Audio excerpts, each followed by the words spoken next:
ধর্ম এবং কর্মের মধ্যে কে সব থেকে বড়? একদিন ধর্ম এবং কর্মের মধ্যে বিবাদ হয়। ধর্ম বলে আমি বড়, আর কর্ম বলে আমি বড়। তাদের মধ্যে বিবাদ এতটাই বেড়ে যায় যে তারা ন্যায় বিচার পেতে দেবরাজ ইন্দ্রের কাছে এসে পৌঁছায়। তাদের দুজনকে দরবারে দেখে দেবরাজ ইন্দ্র বলেন, হে ধর্ম এবং কর্ম, কী উদ্দেশ্যে আপনারা দুজনে আমার এই দরবারে এসেছেন, শীঘ্রই বলুন।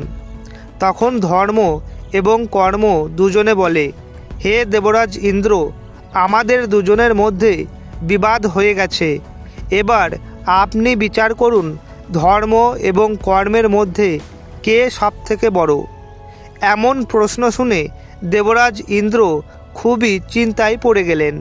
তিনি ভাবতে লাগলেন, এদের দুজনের মধ্যে কে সব থেকে বড়? তিনি কিছুই বুঝে উঠতে পারছিলেন না। তখন দেবগুরু বৃহস্পতি বলেন, হে দেবরাজ ইন্দ্র, এর সঠিক উত্তর শুধুমাত্র দেবরাজ বিক্রমাদিত্য দিতে পারবেন, যিনি এখন এই পৃথিবীলোকে রয়েছেন। আমাদের সকলের উচিত তার কাছে যাওয়া। দেবগুরু বৃহস্পতির কথা শুনে দেবরাজ ইন্দ্র ধর্ম এবং কর্ম বিক্রমাদিত্যের কাছে চলে আসেন। রাজা বিক্রমাদিত্য ছিলেন খুবই ন্যায়পরায়ণ, দানী এবং ধর্মপরায়ণ। তিনি যখন সকলকে তার দরবারে দেখলেন, তখন তিনি সকলকে প্রণাম করলেন এবং বললেন, হে দেবগণ, কী কারণে আমার দরবারে আপনাদের আগমন? আমি আপনাদের কি সেবা করতে পারি? দেবরাজ ইন্দ্র বললেন, হে রাজা, আমি একটি সমস্যার মধ্যে আছি। আপনি বলুন, ধর্ম এবং কর্মের মধ্যে কে সব থেকে বড়? রাজা বিক্রমাদিত্য বললেন, হে দেবগণ, এর উত্তর পেতে আপনাদের আমার সঙ্গে বনে যেতে হবে, তবেই আপনারা এর উত্তর পাবেন। তৎক্ষণাৎ সকলে বনে পৌঁছালেন। বনে পৌঁছানোর পর রাজা বিক্রমাদিত্য ধর্মকে জিজ্ঞাসা করলেন, হে ধর্ম, তুমি বলো, তুমি কিভাবে বড়? ধর্ম বলে, হে রাজা, আমি যদি ঘুমিয়ে পড়ি তাহলে এই সংসারে অন্যায় অত্যাচার বেড়ে যাবে, তাই আমি বড়। রাজা বিক্রমাদিত্য কর্মকে জিজ্ঞাসা করেন, হে কর্ম, তুমি বলো যে তুমি কিভাবে বড়? তখন কর্ম বলে, হে রাজা, যদি আমি ঘুমিয়ে পড়ি তাহলে এই সংসার কোনোভাবেই চলতে পারবে না, তাই আমি সব থেকে বড়। রাজা বিক্রমাদিত্য মনে মনে কিছু ভাবছিলেন। তখনই তিনি জঙ্গলের মধ্য দিয়ে একটি ব্যক্তিকে হেঁটে যেতে দেখলেন। তখন রাজা বিক্রমাদিত্য কর্মকে বললেন, তুমি ওই ব্যক্তিকে জিজ্ঞাসা করো যে সে কোথায় যাচ্ছে। তাকে তুমি সৎ পথে কর্ম করাও এবং তুমি তোমার চমৎকার দেখাও। তখন ধর্ম বলে, রাজা, আমি ওই ব্যক্তির ধর্ম হই। আমি ঘুমিয়ে পড়ছি, কিন্তু আপনি কর্মকে ওই ব্যক্তির কাছে পাঠিয়ে দিন। এই বলে ধর্ম ঘুমিয়ে পড়ে, আর কর্ম ওই ব্যক্তির কাছে চলে আসে আর বলে, হে মানুষ, তুমি কোথায় যাচ্ছ? তখন ব্যক্তিটি বলে, আমি আমার গুরুদেবের দর্শন করতে যাচ্ছি।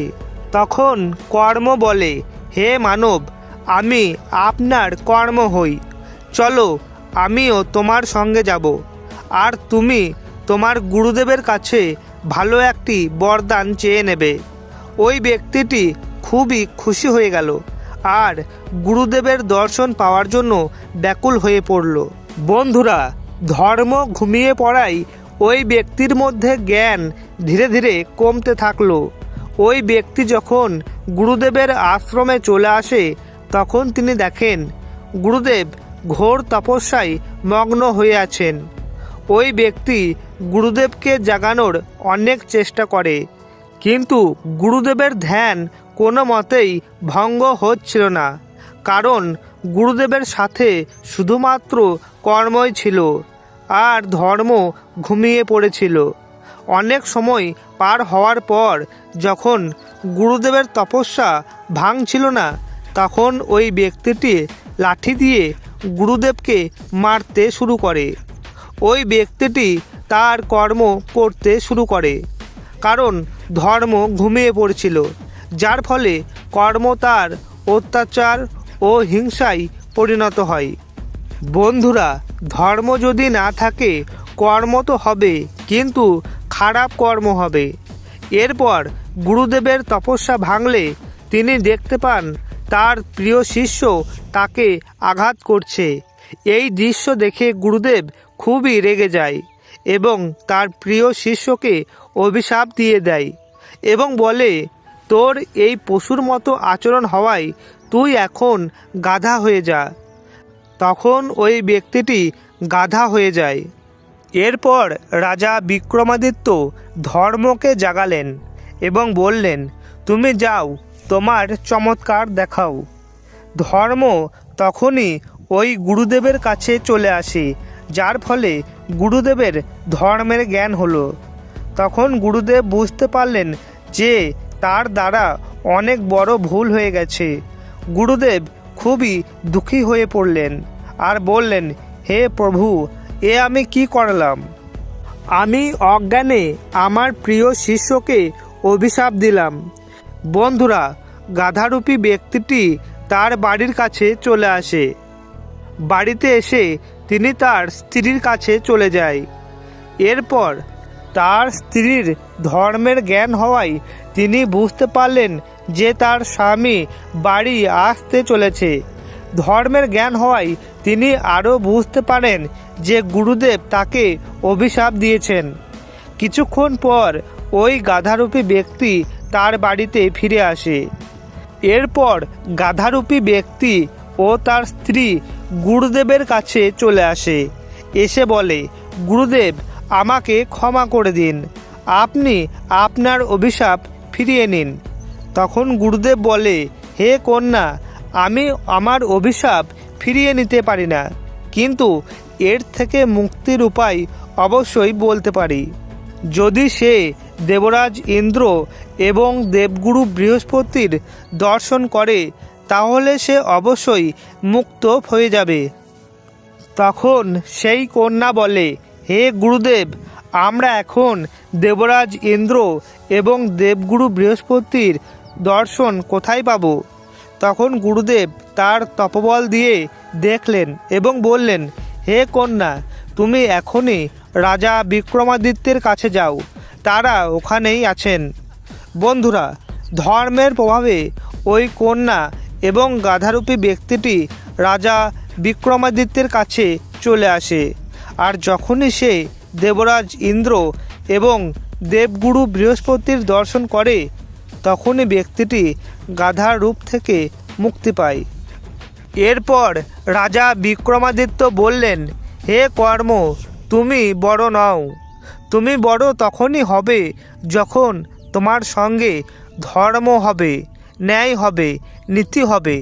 এদের ছাড়া তুমি কখনোই বড় হতে পারবে না। যখন তুমি অন্যায়, অধর্ম, অত্যাচারের সঙ্গে থাকো, যদি তুমি অধর্ম, অন্যায়, অত্যাচারের সঙ্গে থাকো তাহলে তুমি ছোটই থাকবে। তাই হে কর্ম, তুমি কখনোই বড় হতে পারবে না। যখন ধর্ম তোমার সঙ্গে থাকবে তখনই তুমি বড় হবে।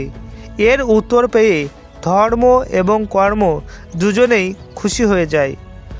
তো বন্ধুরা, এই ভিডিওটি আপনাদের কেমন লাগলো অবশ্যই কমেন্টে জয় শ্রীকৃষ্ণ লিখবেন এবং চ্যানেলটিতে যারা নতুন তারা সাবস্ক্রাইব করতে ভুলবেন না। ধন্যবাদ।